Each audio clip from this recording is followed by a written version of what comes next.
எல்லாம் இருக்கும்போது கர்த்தரை துதிப்பது நல்ல காரியம்.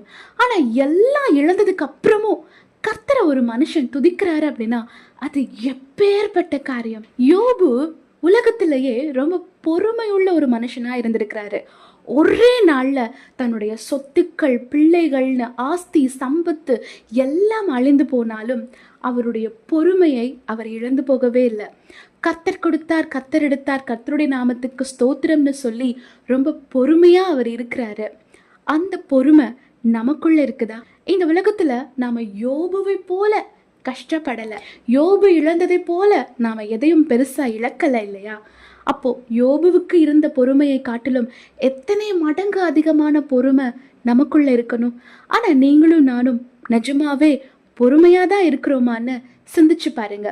கர்த்தர் உங்களை மென்மேலும் ஆசீர்வதிப்பாராக. ஆமென்.